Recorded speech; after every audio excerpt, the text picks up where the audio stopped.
गंगा जमुना दो बहनें थी। अब रास्ते में जा रही थी, वो कुंभ का मेला लग रहा था तो कुंभ में स्नान करने जा रही थी दोनों जनी। अब चलते चलते जमुना ने 12 फली दाने की, गेहूँ के दाने की तोड़ ली।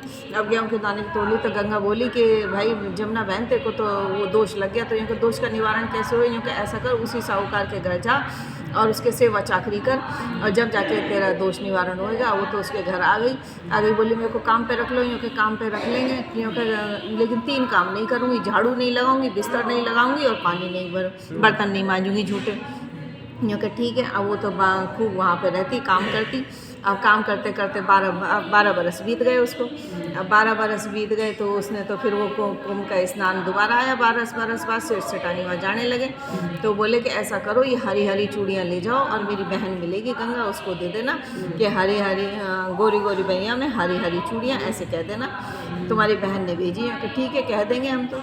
अब वो तो गए, जाके उसको दे दी गंगा को, कि तुम्हारी बहन ने भेजी है। तो उसने तो कही कि गोरी गोरी भैया में हरी हरी चूड़ियाँ, मेरी बहन से कह देना कि वो तो आ जाए, उसके 12 वर्ष पूरे हो गए। अब वो तो आके उन्होंने सेठ जी ने उसको बताया तो वो तो वहीं से बह दी, वहीं से चल दी वो तो। अरे वो तो बोले कि ये तो हमने जमुना को जी को नौकर रख रखा था इतने दिनों से, वो तो बेचारे बड़ा अफसोस कर रहे हैं। अब गंगा जी बोली कि भाई तू उनसे कह के आई कि नहीं आई, वो तो बेचारे बड़ा पछतावा करेंगे। कि मैं तो नहीं कह के आई। फिर रात को सपने में दिखाई दी कि भाई मैंने तो तुम्हारे यहाँ से 12 फली चुराई थी, तो उसका दोष लग गया, तो मैं तो दोष निवारण के लिए आई, इसलिए तुम अपने आप को दोषी मत मानो और अपने आप को दोष मत देना, और मैं तो अपना दोष निवारण करके जा रही हूँ। तो ऐसे जमुना जी का दोष निवारण हो गया।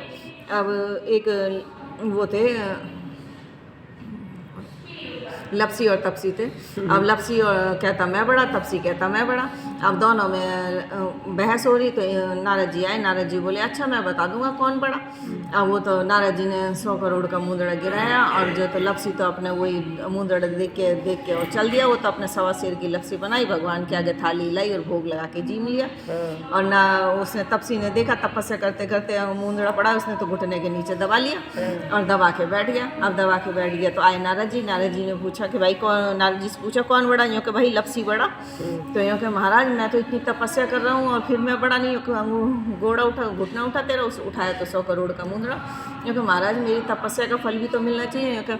यूँ कि मिलेगा बिल्कुल तेरी तपस्या का फल, चल तू कह रहा है तो उसने कहा कि कार्तिक मास में सब गाथा कहानी कह के तेरी कहानी नहीं कहेंगे तो उसका फल तुझे मिलेगा, बावण जी माँ के दक्षिणा नहीं देंगे तो उसका फल मिलेगा, और दाएं तरफ नाड़ा बांधेंगे तो उसका क्या बोलते हैं फल तुम्हें मिलेगा। तो ऐसे सारे नहीं, इधर नहीं बांधना चाहिए, इधर बांधना चाहिए। हाँ, कथा तो भागवत उसका करे बहन बेटी नहीं बोला। हाँ, कथा भागवत के बाद बहन बेटी को बुला के जिमा के नहीं दे तो उसका फल तुम्हें मिलेगा। धोले और देवरी नीली पे घर धोने के बाद देरी नीली पे तो उसका भी फल तुम्हें मिलेगा। तो ऐसे लोटा महादेव जी ने क्या लोटा से लोटा ऐसे महादेव